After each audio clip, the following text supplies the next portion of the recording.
Hey, Dr. Donaldson in class. For my second video response, I'm going to be talking about a poem from Gwendolyn Brooks called A Song in the Front Yard. I'm going to read it really quick because it's a short poem.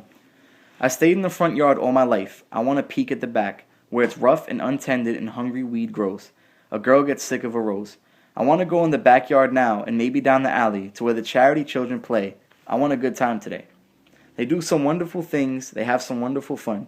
My mother sneers, but I say it's fine, how they don't have to go in at 8:45. My mother, she tells me that Johnny May will grow up to be a bad woman, that George will be taken to jail soon or late. On account of last winter, he sold our back gate. But I say it's fine, honest I do, and I'd like to be a bad woman too, and wear the brave stockings of a night black lace, and strut down the streets with paint on my face. So, some background information on this poem. It was written in 1963. And it's based heavily on racism and the culture divide between the white community and the African American community. The narrator of the poem is a white girl that wants to go play with the African American children in her neighborhood, and her mother is very against the idea. I mean, she even goes as far as to talk negatively about some of the kids in the neighborhood. She says that Johnny May will grow up to be a bad woman and that George will be taken to jail sooner or later. So the mother obviously has a problem with her daughter going to hang out with these kids.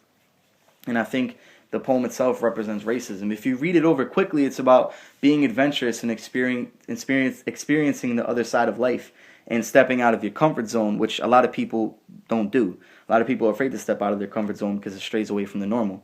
And that is definitely an idea I'm going to get back to by the end of this video response. So I think the front of the yard represents the white community, and the back of the yard represents the African American community. If you think about a front yard in general, it's an inviting place. It's appealing to the eye. It's the first thing that people see, and it's a place where a lot of people put things on display. If you think about it, the backyard you can't really see from the front yard, so you don't really know what's back there. It's kind of secretive in a way. And in the poem, she talks about the backyard being a place that's rough and untended and hungry weed grows. So you don't exactly get the portrayal of it being like a beautiful place to be. So I think that this represents America during this time period, and it comments heavily on racism. If you think about it, like I said, if you're looking at it, America, we're the land of the free and the home of the brave. From the outside looking in, we have a great front yard. It looks like a great place that invites freedom and everything. But if you go to the backyard and see what it's really about, it's filled with racism, hate, and verbal and physical abuse, and just all around discrimination. So I think that's what the image that Gwendolyn Brooks was trying to portray in this poem. Gwendolyn Brooks talked heavily about racism throughout her entire career, and it's a topic that's very special to her because she, as you guys remember from my report, she went to several different high schools.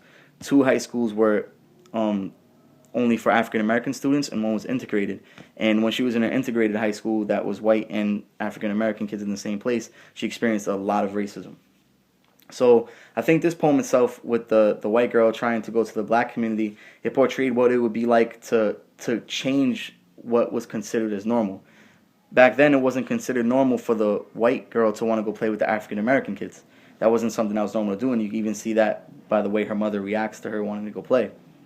And I think that this poem it talks about what it would be like if someone actually did that. It explores the idea of what it would be like to change normal. Because if you think about it, there's no evidence stating that she actually did go out to play with the African American kids in the neighborhood. There's no actual evidence at all. Like, it's this great idea, what it would be like to step away from the normal and to just not worry about what anyone in the community thinks back then, and to just be like the white girl just wants to hang out with the African American kids. That's not something that was accepted back then.